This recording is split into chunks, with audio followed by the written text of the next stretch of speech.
그러니까 넘치는 과도한 욕망입니다. 근데 이 정욕은 좀 넓은 뜻으로 자주 사용이 됩니다. 모든 면에서 잘못된 과도한 욕망. 그래서 성경에서는 세상을 사랑하는 마음, 물질을 사랑하고 명예를 사랑하고 어떤 세상의 지위를 사랑하고 세상의 쾌락을 사랑하는 모든 걸 일컬어서 정욕이라고 부르는 겁니다. 이런 넓은 의미의 정욕이지만 일곱 죄에 대해서 다룰 때 정욕은 그런 어떤 모든 부분의 세상을 사랑하는 그런 욕망이라기보다는 성적인 욕망을 의미합니다. 그러니까 잘못된 비뚤어진 성적인 욕망, 그게 바로 이 일곱 대제에 나타난 정욕인데요. 그래서 이 정욕, 성적인 욕망, 타락한 거룩하지 못한 이 성적인 욕망에 대해서 오늘 성경적 교훈을 함께 살펴보기를 원합니다. 존 파이프 목사님은 정의를 잘 내렸습니다. 우리가 어떻게 살 것이냐를 이제 살필 때에 제일 중요한 것은 정의와 기준을 분명히 하는 것입니다. 존 파이프 목사님은 정욕을 뭐라고 봤는가 이렇게 봤습니다. 그 대상을 존중하지 않고 하나님을 무시하는 성적인 욕구다라고 이렇게 말했습니다. 두 가지죠. 다시 말씀드립니다. 그 대상을 존중하지 않고 하나님을 무시하는 성적인 욕망, 욕구, 그게 바로 정욕이다라고 아주 성경적으로 올바르게 정의를 내렸습니다. 여러분, 성적인 욕망, 이거는요 그 자체로 문제가 되지 않고 오히려 아름다운 것이고 하나님의 창조의 작품이고 선물입니다.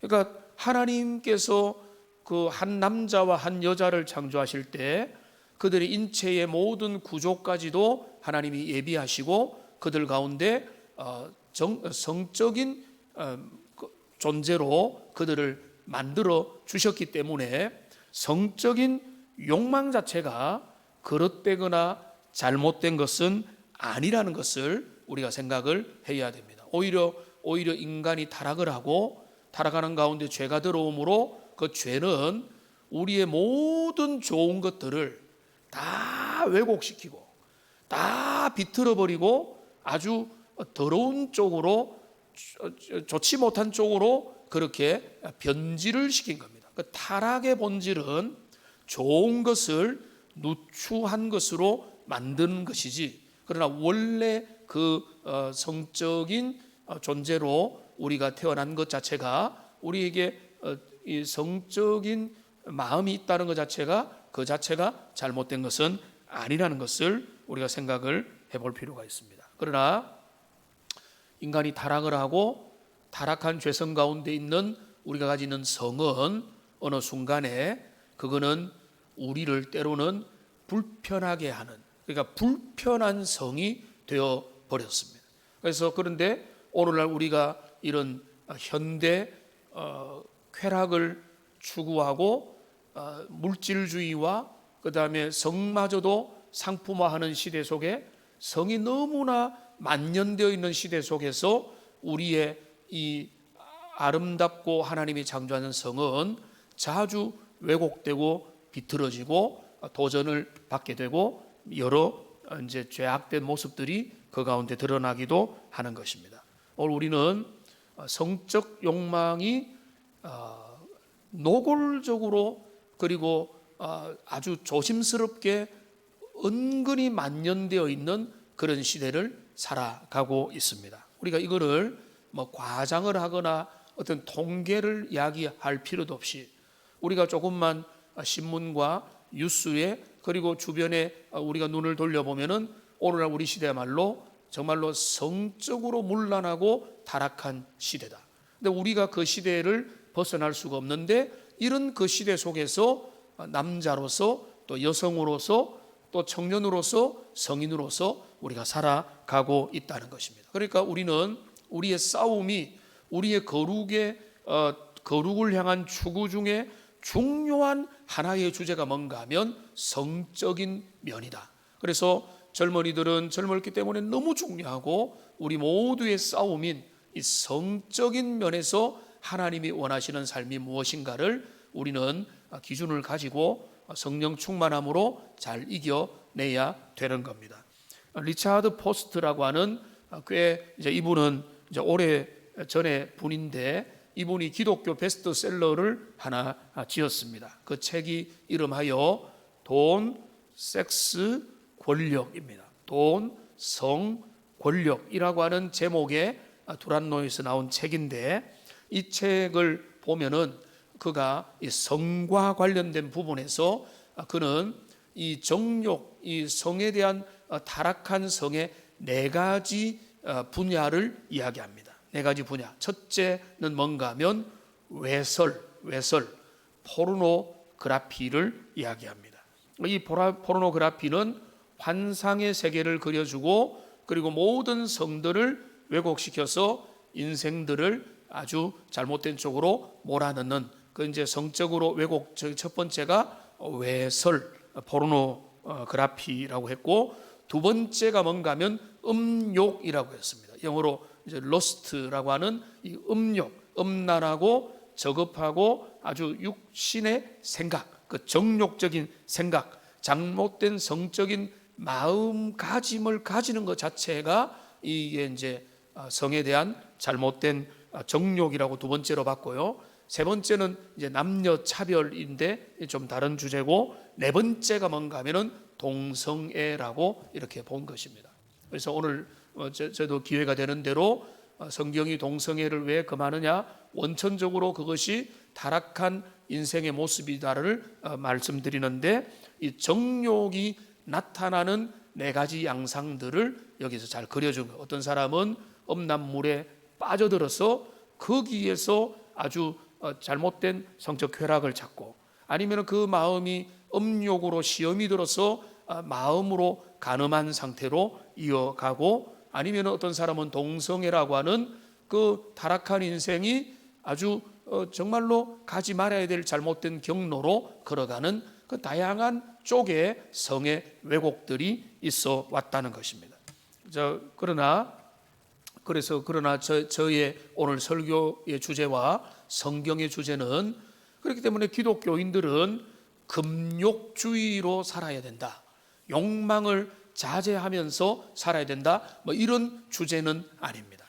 우리의 성은 하나님이 만들어 주신 것이고 그리고 성경을 보면 그 부부 관계 속에서 그 너의 집에서 나는 샘물로 만족하라. 이거는 아내와의 아주 고상한 부부 관계를 의미한다고 대부분이 동의를 합니다. 아가서가 얼마나 아름다운 그 부부의 흡족한 사랑의 관계를 이야기해 주고 있습니까? 그 자체를 억제하고 그거를 저급하게 만들고 아주 더러운 것으로 하는 것이 그게 기독교 경건이 아닌 겁니다.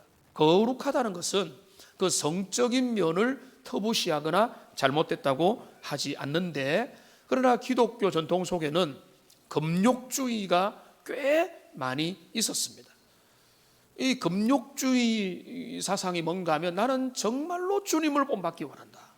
나의 몸과 마음과 생활과 행동과 태도는 주님을 진짜 따라가기를 원한다고 해서 그가 예수님의 말씀을 정말로 말씀대로 지키려고 문자적으로 지키려고 하다가 어떤 초대교회 사람은요 남성의 중요한 그 자신의 제일 중요한 또 부위 중에 하나의 생식기를 잘라버렸어요. 그런데 그거는 정말로 말이 안 되지만은 그의 마음만은 뭔가 하면 나는 정말로 주님만을 섬기기 원합니다. 이거였어요. 그러면서 그는 성경에서 어떤 걸 생각했는가 하면 천국을 위하여 스스로 고자된 자도 있거니와 라고 하는 구절을 그가 적극적으로 받아들인 겁니다. 저도 청년 때 이 젊음의 성이라는 것은 불편하잖아요. 에너지가 넘치고 열정이 넘치니까 그러니까 너무 불편한 거예요. 그러니까 은혜는 받았는데 불편한 성이 있으니까 주님 앞에 간구해서 하나님 이거 좀 없애주면 안 됩니까? 데려가시면 안 됩니까? 이런 기도를 드렸고 그런 어떤 소원이 젊을 때 강했던 것도 사실이에요. 왜냐하면 우리에게 주님을 따르고자 하는 하나님의 뜻대로 살고자 하는 거룩한 열망과 함께 우리의 육신의 생각과 감정들이 있기 때문에 이것이 충돌하게 보이는 거죠. 이게 거룩하게 잘 정리가 안 되면 여기에 어떤 사람은 금욕주의로 빠져버리고 어떤 사람은 나태와 자기 쾌락으로 방종으로 빠져서 그가 하나님 앞에 균형 잡힌 삶을 살지 못하는 것입니다. 그러니까 정욕에 빠진 어떤 경건주의, 금욕주의에 빠진 어떤 수도사는요 이렇게까지 이야기를 했습니다. 이부스라고 하는 이분은 이제 오늘날의 관점에서 보면은 신앙적으로는 좀 문제가 있지만 그러나 그 당시에 그는 이렇게 주장을 했습니다. 목요일에는 그리스도의 잡히심을 인하여, 금요일에는 그리스도의 십자가에 달려 돌아가심을 기억하며, 토요일에는 동정녀 마리아의 영광을 위하여, 일요일에는 그리스도의 부활을 기념하며, 그리고 월요일에는 이미 고인이 된 조상들에게 경의를 표하기 위해서 성생활을 절제할 것을 그는 설파를 했습니다. 목요일은 이래서, 금요일은 저래서, 토요일은 이렇기 때문에, 주일은, 월요일은 하면서 그러니까 일주일의 대부분을 욕망을 절제하고 살 것을 그가 요청을 했던 것입니다. 저는 칭찬하고 싶은 것은 그리스도를 닮고자 하는 열정이지만은 그 과도한 열정이 성경을 왜곡시키고 삶을 향한 하나님의 전체 균형을 놓쳐버렸기 때문에 분명히 틀렸지만은 금욕주의라고 하는 하나의 흐름도 교회사 가운데 있어 왔다는 사실은 여러분이 기억을 하고 있으면 좋겠습니다.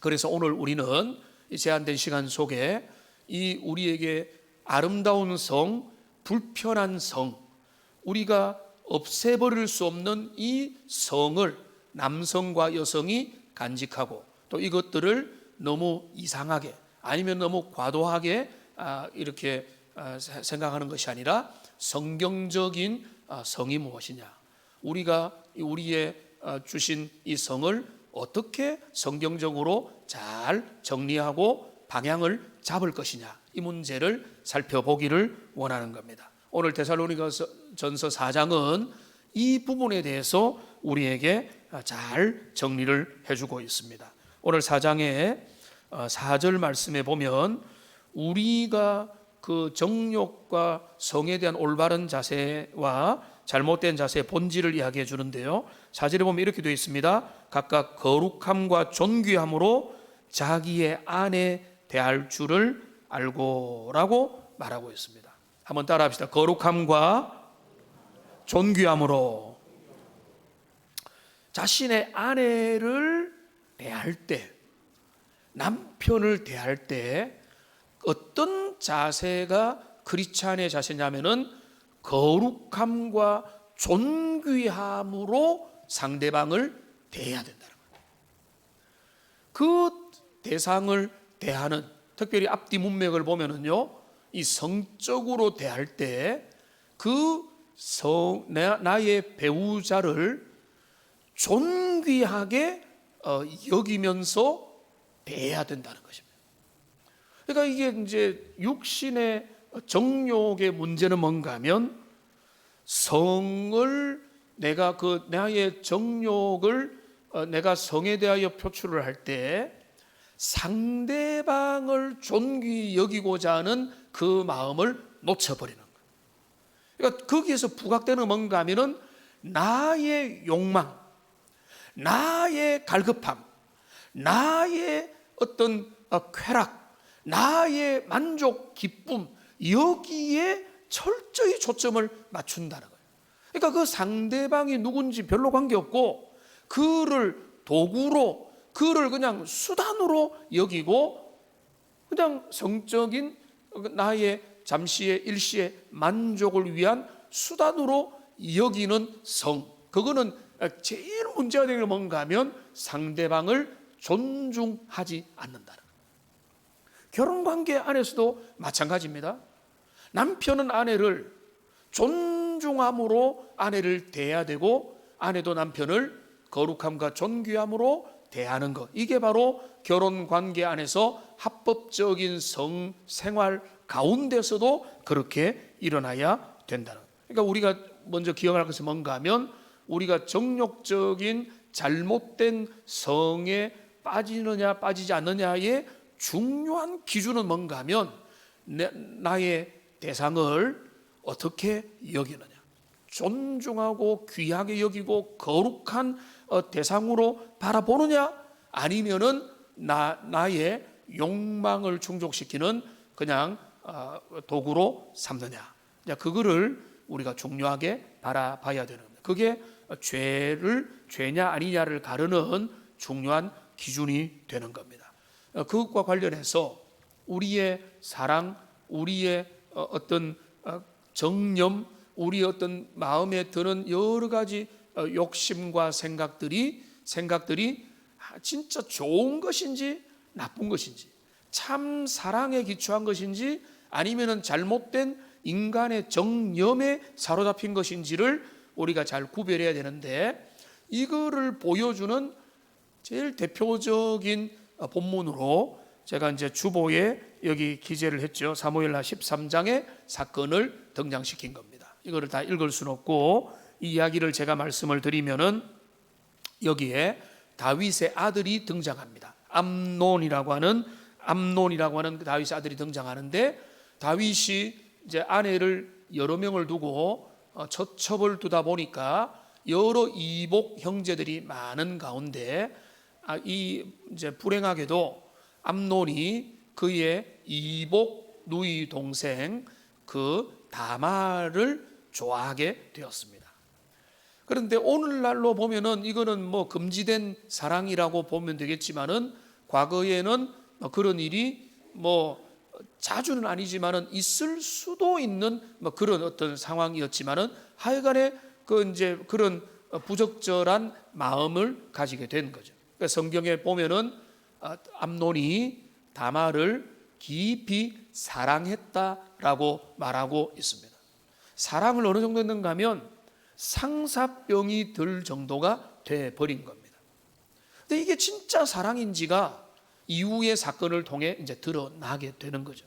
그래서 너무나 그 이제 다말을 보고 싶고 다말과 함께하고 싶은 마음이 너무 강하고, 그런 어떤 감정에 이끌리니까 그때 이제 친구를 잘 만나야 되는데, 그 요나답이라고 하는 친구가 있는데, 이 친구는 정말로 간악하고 아주 좋지 못한 그런 친구예요. 친구 때문에 정말로 우리가 거룩해지기도 하지만 친구 때문에 이상해지기도 하는 거예요.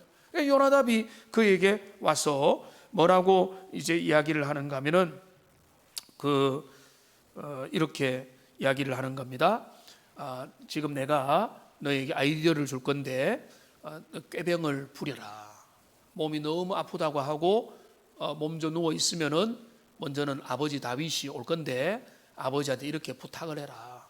내가 참 너무 힘든데 우리 이제 누이 동생인 다말이 맛있는 거를 해와서 나를 좀 이렇게 신방을 해주면 내가 너무 이제 회복하는 데 도움이 되겠다. 이렇게 말을 하고, 그 작전이 통하면 그 다음에 너가 알아서 하라. 이렇게 그 악한 친구가 그에게 조언을 하고, 이제 그대로 암논은 그 이제 조언을 따라서 했던 겁니다. 그래서 몸져 누워 있고 아버지가 왔고, 아버지를 통해서 결국은 그 이제 이복 누이 동생이 그 맛있는 것을 해서, 생각해 보세요. 정말로 꽃다운 여인이 맛있는 음식을 준비해서 그 이복 오빠지만은 그 오빠를 격려하기 위해서 온 그 자리에서 지금 이제 결국은 나와 사랑을 나누자 했고 거절하는 그 누이를 강제로 취하여 이제 같이 잠자리를 하게 된 겁니다. 그런데 저는 이 본문을 예사롭지 않게 보는 이유가 있습니다. 이 본문에 보면 이 암논이 그 다말을 그렇게 사랑한다고 했는데 15절 말씀을 화면에 한번 이제 띄워주시면 이렇게 기록이 되어 있어요. 그리하고, 그러니까 이제 강제로 잠자리를 취하고 나서는 암논이 진짜 죽일 놈이죠. 뭐라고 했습니까? 그를 심히 미워하니, 이제 미워하는 미움이 전에 사랑하는 사랑보다 더한지라. 암논이 일어나서 너 빨리 나가라 라고 한 거예요.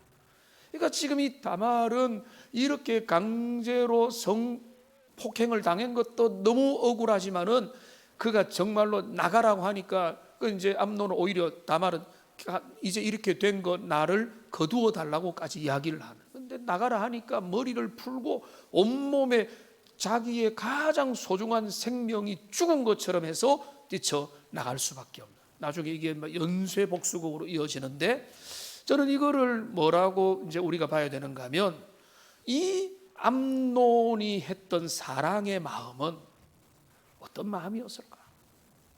상대에 대한 존중이라는 게 있었을까?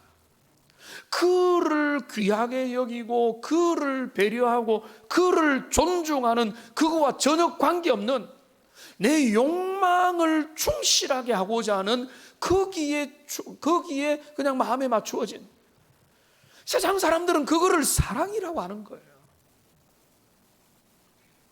우리가 젊었을 때, 어렸을 때 가슴 뜨거운 거, 그런 것들을 우리가 사랑이라고 여기지만 사실은 사랑이 아니라 정욕일 가능성이 많다.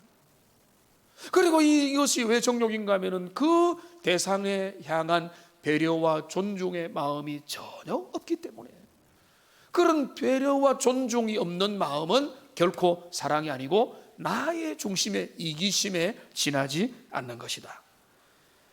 여러분, 이것은 오늘날에도 이런 비극적인 이런 어떤 정욕이 인생을 사로잡고 있습니다. 내 너 좋아, 내 너에게 관심 있어. 근데 거기에는요, 상대방에 대한 존중이라는 것은 없는, 자기 감정에 충실하고 자기 이기적인 마음에 충실해서 사랑이라는 이름으로 폭력을 행하고, 사랑이라는 이름으로 강제로 상대방을 취하고 외도를 즐기고 내 감정에 충실하고 그렇게 가는, 그러니까 이거는 욕망의 노예가 된 상태라는 거예요. 오늘날 사랑은 오염된 사랑이고 저급한 사랑이고, 그 사랑은 성경이 말하는 아름다운 사랑과 거리가 멀다는 사실을 우리의 젊은이들과 우리의 모든 성도들이 새겨 들어야 돼요. 상대를 진짜로 귀하게 여기지 않는 사랑은 진짜 사랑의 본질에서 어긋나 있는 것이다. 오늘 데살로니가전서 4장을 다시 가보십시오. 여기 4장의 3절을 같이 한번 읽어보도록 하겠습니다. 같이 읽겠습니다. 하나님의 뜻은 이것이니 너희의 거룩함이라 곧 음란을 버리고. 여기 보면 이게 1절에도 제가 말씀을 드렸지만은, 자, 하나님의 뜻을 우리는 찾고 있습니다. 하나님, 주님의 뜻이 무엇입니까? 그런데 하나님의 뜻은 성경에 이미 많이 나와 있어요. 정확하게 나와 있어요. 여기 뭐라고 말합니까? 하나님의 뜻은 이것이니 너희의 거룩이라. 그리고 여기서 끊어버려요. 자, 거룩이구나. 거룩한 자세, 거룩한 모양과, 그래서 이거를 영적으로 신앙과 종교적인 모습으로만 생각을 해요. 그래서 말도 거룩하게 하고 성경도 거룩하게 들고 거룩하게 멋지게 드는 게 좋죠. 그래서 우리의 행실과 모양의 거룩과 이런 어떤 종교적인 행위의 거룩만을 이야기하는데, 여기에 딱 보십시오. 이 잘 끊어 읽겠죠. 너희의 거룩함이니라 곧 음란을 버리고라고 말을 한 거예요. 자, 그러면 뭔가 하면 하나님의 뜻은 이것이니 너희의 성적인 거룩이라, 이렇게 되는 거예요.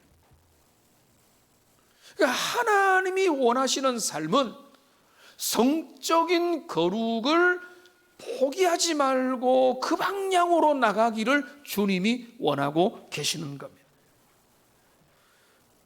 근데 이방인의 삶은 어떻습니까? 5절을 보십시오. 5절을 보면 이렇게 나옵니다. 하나님을 모르는 이방인과 같이 세욕을 따르지 말고. 그렇습니다. 이방인들은요, 자기 욕망에 충실한 겁니다. 욕망에 대하여 브레이크 걸 만한 이유가 없는 거예요. 그죠? 남들 눈치, 다른 사람한테 피해 안 주고, 그리고 내가 눈치 봐서 속이고 감추면 된다고. 그러니까 그 욕망이라는 이름의 전차에 브레이크가 없는 거예요. 당연하다고 볼 수도 있습니다. 왜? 그들은 하나님의 은혜가 그들 속에 작동을 하지 않는 상태이기 때문에 그들은 세욕을 따라서 사는 것.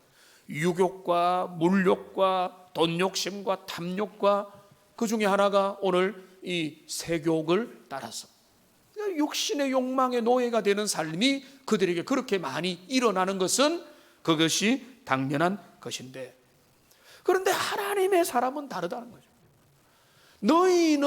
너희는 그렇게 살도록 이방인과 같은 사는 삶에서 너희는 하나님의 거룩한 부르심으로 부름을 받았다라고 주님이 말씀합니다. 7절에 나오죠. 하나님 우리를 부르심은 부정하게 하심이 아니요 거룩하게 하십니다.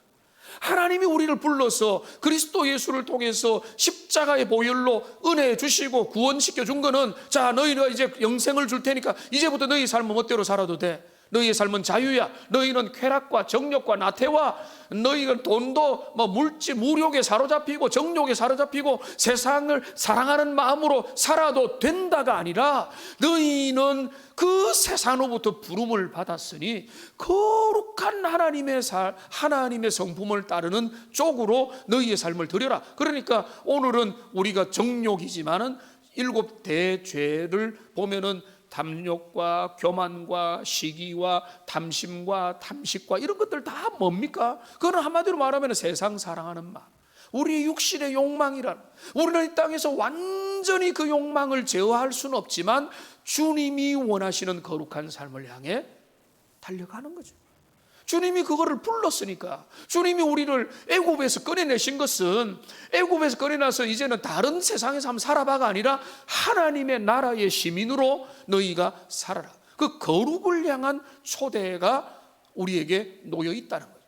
그러니까 이것을 우리가 생각해서 우리의 모든 분야에서 우리는 거룩을 추구해야 되고 그것을 위해서 싸워가야 되는 겁니다.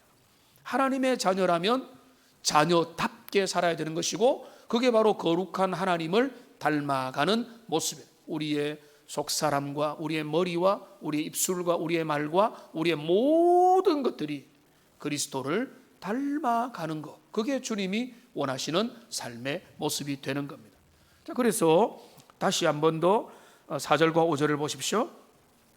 여기 4절을 보시면은 각각 거룩함과 존귀함으로 자기의 아내 대할 줄을 알고 라고 했습니다. 앞에 거룩함과 존귀함에 대해서는 제가 잠시 설명을 드렸는데, 여기 자기 아내를 대할 줄 알고 라고 하는 부분을 보면 성경에 따라 다르지만 지금 제 강단에 있는 성경에는 1 나뇌주 1이라고 하는 게 없지만 제가 연구하는 데는 있고, 여러분 대부분 있죠. 1로 해가지고 혹은 자기 몸을 위하여 이렇게 되어 있을 겁니다. 그리고 또 그래서 자기 몸을 절제할 줄 알고라고 되어 있고요. 그리고 어떤 다른 성경, 영어 성경에 보면은 자기 그릇이라고 표현을 하고 있습니다. 자, 그래서 왜 이런 같은 성경 안에서 어떤 거는 그릇으로, 어떤 것은 아내로, 어떤 것은 자기 자신으로 했느냐라고 할 때, 이거는 이제 그 이해를 하면 좋은데, 원래 여기 이제 자기 아내라고 하는 이 이제 단어는, 헬라어 단어는 그릇이라고 하는 가장 기본적인 뜻입니다. 그릇. 근데 이 그릇을 상징하는 바가 뭔가 하면 남녀의 성적 기관, 그 생식 기관, 그거로 이렇게 은유해서 표현했기 때문에 이거를 앞뒤 문맥으로 봐서 어떤 본문은 아내를 대하는 것으로, 어떤 본문은 자기의 소중한 그 생식 그 부분을 다루는 것으로, 그래서 어떤 것은 그냥 그 통칭해서 그릇으로 이렇게 다루는데 그것의 의미는 똑같은 겁니다. 중요한 것은 뭔가 하면 나의 하나님이 주신 소중한 그 기관을 잘 통제하고 잘 조절하고 잘 다스리라고 하는데 여기 핵심이 돼요. 그러니까 아내도 귀하게 여길 뿐만 아니라 내 몸도 잘 다스리고, 그래서 잘 거룩한 성으로 준비가 되어가라. 이게 주님이 원하는 성적인 거룩의 구체적인 실체라고 이야기를 하고 있는 것입니다. 그러니까 정욕에 빠져든다는 것은 내 몸을 함부로 사용하고 또 그 상대방의 몸도 귀하게 여기지 않는다는 것 자체가 이미 하나님의 거룩을 향한 부르심에서 멀어지게 되는 것이다. 그래서 이거를 우리가 잘 살펴봐야 되겠습니다. 그래서 우리는 하나님의 사람들은요, 어쩌면 모르겠습니다. 노년이 되어도 그런 것이 안 사라진다고 할지도 모르겠지만은 우리가 시간이 지나고 아름다운 결혼을 하고 자녀를 놓고 이제 노년이 되어 가면서 우리의 육신의 정욕을 더 이상 나의 불편하지 않게 된다는 것은 어떤 의미에서 주님을 믿는 사람에게는 굳이 나쁜 것도 아니다, 이렇게 생각을 합니다. 우리의 젊은이들과 육신의 여러 욕망들이 살아있는 상황 가운데서 이런 욕망들을 하나님 앞에 자제하며 거룩한 하나님의 사람으로 성을 만들어갈 사람들에게는 이게 엄청난 씨름이고 싸움입니다. 그러니까 우리의 영적인 싸움의 본질 중에 하나는 뭔가 하면 성적인 거룩을 향한, 정결을 향한 싸움이 되기 때문에, 그러니까 오늘 이제 설교의 마지막 방향은 뭔가 하면, 그러면 이 싸움을 우리가 어떻게 싸워 나갈 것인가? 저는 몇 가지만 말씀드리겠는데요. 제일 먼저 다른 모든 7대 죄와 관련해서도 마찬가지지만 제일 먼저 강조하는 뭔가 하면 우리의 마음속에 그리스도 예수의 영이 은혜로 채워져야 된다는 겁니다. 여러분, 이거는 신비한 주문 코드가 아닙니다. 주님의 마음이 가득하면은요, 우리는 죄와 싸울 수 있는 힘이 생기고 정욕이 그 자리에서 멀어지게 되는 겁니다. 그런 말씀 자주 드리죠. 하나님이 내게 크게 다가오면 세상은 작아지고, 세상이 크게 다가왔다는 것은 하나님이 내 안에서 초라하게 계신다는 거예요. 내 안에 하나님의 은혜가 가득할 때, 말씀이 가득하고 성령으로 충만해지면, 성령 충만하면은요, 죄를 쉽게 이기는 거예요. 이 죄를, 이 욕망을, 이 유혹을 어떻게 이길 거냐라고 하지만은 사실은 내 안에 하나님의 은혜가 넘치면은, 은혜는 모든 욕망과 정욕을 쉽게 능하게 이기는 겁니다. 그래서 여러분, 찬송가에서 우리가 부르는 대로 육체의 정욕을 이기림은 보혈의 능력 주의 보혈 정결한 마음을 얻게 하니 참 놀라운 능력이로다. 우리가 이 찬양을 부르는데 이 찬양을 그냥 열심히 부르면 되는 게 아니고 진짜 그리스도 예수의 은혜와 능력과 주님의 성령의 실제하는 힘이 내 내면을 다스릴 때는요, 시험 안 받습니다. 유혹에 빠지지 않습니다. 흔들리지 않습니다. 은혜에 집중하게 되는 거예요. 그런데 그 마음이 없으면은 여기 기웃 저기 기웃하고 마음이 흔들리고 중심이 놓쳐버리고 거리에 하이에나처럼 돌아다니게 돼요. 그게 우리의 욕망이라는 거예요. 우리의 욕망을 따로 제하는 것이 아니라 그리스도의 은혜의 그 거룩한 열망이 내 안에 가득하게 될 때, 그거는 실제로 우리가 죄와 싸우게 만듭니다. 부정함과 싸우게 만들고, 왜냐하면 거룩한 성령이 내 안에 계시면 분별하게 만들잖아요. 그리고 죄와 싸우게 만들고, 이거는 죄구나, 이거는 죄가 아니구나, 이거는 하나님이 기뻐하거나 기뻐하지 않구나, 거룩한 분별력을 가지고 내가 설 자리와 서지 않을 자리를 구별하게 되는.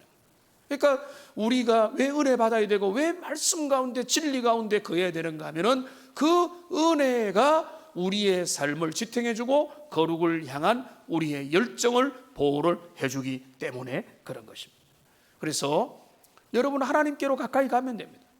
빛에 가까이 가면은 그림자는 사라지는 거예요. 어둠은 사라지는 겁니다. 얼음은 녹는 겁니다.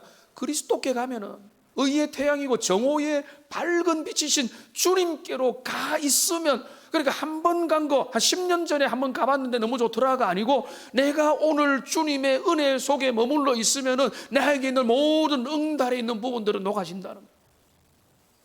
나에게는 깨끗함과 정결함과 거룩함과 빛의 자녀의 모습들이 더 많이 나타나게 된다. 그러니까 우리가 주님 앞에서 이 의의 부분, 그러니까 그리스도 예수의 은혜가 왜 내게 지속적으로 필요한가? 그 은혜가 내 영혼을 사로잡을 때에 나는 물질에 대한 것도, 이성에 대한 것도, 담욕에 대한 것도, 식탐에 대한 것도, 세상의 명예에 대한 것들도, 나의 모든 모든 인간적인 것들에 대해서 십자가 밑에 내려놓을 수 있는 힘과 은혜가 생기기 때문에 우리에게 제일 중요한 건 뭔가 하면 그리스도 예수의 영으로 충만해져야 돼요. 그리고 또 두 번째로 제시하고자 하는 실제적인 길이 뭔가 하면 우리가 이 잘못된 정욕으로부터 정욕과 싸우는 해방되는 길은 뭔가 하면 피하고 도망가야 되는 겁니다. 성적인 욕망을 내가 그 욕망과 진짜 한번 겨루어 보자라고 해서 싸워서 이겨낼 수가 있는 게 아닙니다. 그 성적인 욕망에 대하여는 그 환경과 여건과 여지를 만들지 말아야 됩니다. 그 유혹을 받는 환경 속에 나를 노출시키고 내가 웬만하면 더 이상 가지 않아야 되겠다, 이 정도 선에서 머물러야지, 이렇게 하면은 안 된다. 그 욕망과 유혹의 환경 자체를 그것을 차단해야 되는 것입니다. 예수님은 그것을 분명하게 말씀을 하셨습니다. 이렇게 너희 마음에 여자를 보고 음욕을 품는 자마다 이미 마음에 간음을 한 자다라고 말을 했습니다. 그러면서 주님이 뭐라고 합니까? 내 눈을 빼버려라, 내 손을 찍어내버려라, 너가 오히려 깨끗한 마음으로 불구가 되는 게 더 낫지 않느냐라고까지 말씀을 하는데, 이게 직접 빼내라 찍어버리라가 아니라 그럴 정도의 마음을 가지고 너희의 삶의 환경을 바꾸어라, 이런 의미가 되겠습니다. 우리의 잘못된 욕망을 향한 기회를 원천 차단해야 되는 거예요. 환경이 중요한 겁니다. 요셉이 보디발의 아내가 유혹을 하고 이제 하는 그 상황 속에서 그 환경을 안 만들려고 했는데 보디발 아내가 너무 적극적으로 와서 겉옷까지도 이렇게 벗기려고 하니까 어떻게 했죠? 옷을 벗겨둔 채로 도망을 쳐버렸다는 것을 우리가 알고 있는 겁니다. 요셉이 도망친 것이 왜 중요한가 하면은 요셉의 마음에는 그리스도의 영으로 충만해져 있었던 거예요. 죄와 능히 싸울 수 있는 힘과 능력과 분별력과 그런 의지력이 요셉의 마음에는 붙어 있었기 때문에 그는 그런 유혹에 흔들리지 않았던 겁니다. 욥이 이런 고백을 합니다. 욥기 31장 1절 말씀 같이 한번 읽어보겠습니다. 내가 내 눈과 약속하였나니 어찌 처녀에게 주목하리. 여러분, 그 남자는 시각에 아주 약하잖아요. 남녀 꼭 나누는 게 아니라, 근데 이 말합니다. 욥이 말합니다. 내가 어찌 주목하랴. 그러니까 내가 부적절한 대상을 향해서 은밀하게 주목해서 계속 바라보는 게 간음의 이 성적 타락의 시작점이다. 그러니까 여기부터 원천적인 데부터 너희가 차단하고 조심해야 된다라고 이야기를 하는. 내가 손만 잡아도 되겠지, 내가 마음에 드는 내가 부적절한 대상에게 내가 농담 좀 해도 되겠지, 내가 그 사람과 데이트 한 번쯤은 되겠지. 여러분, 여기가 벌써 타락의 시작이라. 그러니까 내가 하나님이 허락한 건강한 데이트를 이야기하는 게 아니에요. 하나님이 허락한 그런 만남을 제외한 모든 것들 속에서 나의 인간적인 욕망을 내가 은근히 즐기는 모든 것들을 원천적으로 차단을 해야 된다는 겁니다. 저는 공자월 맹자월 이야기 잘 하지 않지 않습니까? 그런데 오늘 잠시 말씀드리면은 맹모 삼천지교라는 말은 여러분 알고 있습니다. 맹자의 어머니가 자녀 교육을 위해서 3번 이사를 했다. 여기 시끄러운 시장 통해서 이사를 하고 했다 했는데, 그러니까 우리는 학군 좋은 데로 이사 가야 된다, 이렇게 절대 듣지는 마시고, 학군 좋은 데 이사 가야 된다는 본질이 아니라 환경이 그만큼 중요하다는 거예요. 우리의 삶의 환경, 정서, 주변 환경, 제가 아내와 함께 우리가 주변에 걸어서 산책을 할 수 있다면, 도서관이 가까이 있다면, 교회가 가깝다면, 그 다음에 시장이 가깝다면 그거로 좋은 거 아니냐, 이런 이야기 자주 하는데 우리가 생각하는 어떤 역세권의 기준들이 있는 거죠. 그런데 이 맹자 어머니는 지혜로웠던 거예요. 그 맹자의 교육 환경을 위해서 너무 신경을 잘 썼기 때문에, 그러니까 맹자를 위해서 그렇게 했듯이 우리의 삶의 환경을 이 봄날이니까 대청소를 해야 돼요. 밝게 만들어야 돼요. 은밀하고 음침하고 어두운 부분들이 없어야 돼요. 빛의 자녀니까. 그러니까 우리의 삶이 빛으로 나갈 수 있도록 삶의 모습들을 조정해 나가야 됩니다. 세 번째, 간단하게 이 세 번째 뭔가 하면, 우리가 이 성적인 유혹으로부터 넘어가려면은 뭘 조심해야 되는가 하면은 배우자와의 친밀함을 높여야 되는 겁니다. 여러분, 이거는 이제 결혼한 상대들에 대한 이야기인데 특별히 젊은 부부들에게는 더 적극적으로 적용이 되는데요. 배우자와의 친밀함이 성적인 유혹을 이겨나갈 수 있는 강력한 힘이 되는 겁니다. 성령의 은혜는 물론이지만 하나님이 그래서 바울의 논지를 보면은요, 너희의 참을 수 없는 성 때문에 결혼하라 이렇게 말을 한 거예요. 그러면은 그 결혼 관계 속에서 성의 만족이 어느 정도 돼야 되는 거예요. 근데 성경이 뭐라고까지 하는지 아세요? 디모데후서 2장 22절을 보세요. 2장 22절 화면에 고린도전서 7장 4절 같이 한번 읽겠습니다. 아내는 자기 몸을 주장하지 못하고 오직 그 남편이 하며, 남편도 그와 같이 자기 몸을 주장하지 못하고 오직 그 아내가 하나니. 이 앞뒤 문맥을 보면요, 이거는 다른 게 아니라, 자, 남편이 아내를 원하면 아내는 가능하면 들어줘야 된다. 아내가 남편을 원하면 가능하면 그 원함을 들어줘야 된다. 왜냐하면 우리가 이 땅에서 거룩하게 살기 위해서라면 가정에서 부부가 아름다운 성적인 육체적인 만족들을 서로가 얻어야 되기 때문에, 그렇지 않을 때 여기 여러 가지 부작용들이 나타나고 결국은 다른데 기웃기웃거리게 되면서 결국은 이게 잘못되게 되는 겁니다. 그러니까 결혼 관계에 있는 모든 분들은 지금 이제는 그럴 단계가 지난 분들은 손도 잡고 서로 안아도 주고 그 정도로도 되지만은 젊은 부부들은요, 가능하면 서로에게 충실한 시간들을 많이 가지는 게 옳은 것입니다. 청년들은 어떻게 합니까? 청년들은요, 그 정욕을 참음으로 좋은 때를 기다려야 됩니다. 디모데후서 2장 22절 마지막으로 같이 한번 읽어보겠습니다. 또한 너는 청년의 정욕을 피하고 주를 깨끗한 마음으로 부르는 자들과 함께 의와 믿음과 사랑과 화평을 따르라. 여기 보면은 너가 의와 믿음과 사랑과 화평을 따라가는 삶을 살 때에 정욕이 피해지는 겁니다. 정욕을 피하는 것과 주님을 따르는 것은 진짜 정비례 관계 속에 있기 때문에 그런 것입니다. 말씀을 정리하겠습니다. 하나님은 우리를 부르셨습니다. 하나님이 우리를 불러서 하나님의 자녀 삼아준 거는 그냥 너 구원받아서 천국 가자 이 정도로 끝나는 것이 아니라 거룩을 향한 부르심이에요. 내가 거룩하니 너희도 거룩하라. 오늘 경고의 말씀으로 끝내기 원합니다. 오늘 본문에 7절 8절을 보시면은 하나님이 우리를 부르시면 부정하게 하심이 아니고 거룩하게 하심이니 그러므로 저버리는 자는 사람을 저버림이 아니고 너희에게 그의 성령을 주셔서 싸우게 하시고 이기게 하시고 극복해 하신 하나님을 저버립니다. 여러분, 이게 포인트입니다. 우리가 이 땅에서 완전할 수는 없어요. 우리가 이 땅에서 금욕주의로 살 수도 없어요. 우리는 이 땅에서 행복할 권리도 있는 겁니다. 그러나 주님은 우리를 불러서 거룩을 향한 그 여정을 절대로 포기하지 마라. 모든 면에서 거룩을 추구하되 특별히 이 성적인 면에서도 머리 잘려버린 삼손이 되지 말고 정결함을 유지함으로 이 부정한 세상 가운데서, 이 엄난한 세대 가운데서 그리스도의 신부의 삶을 살아가기를 원한다. 이게 주님의 바람임을 기억하면서 다시 한 번 더 주님 주시는 은혜 가운데서 여러분의 욕망을 주님 앞에 내려놓는 하나님의 사람들 되시기를 주님의 이름으로 축복합니다. 우리 기도하겠습니다.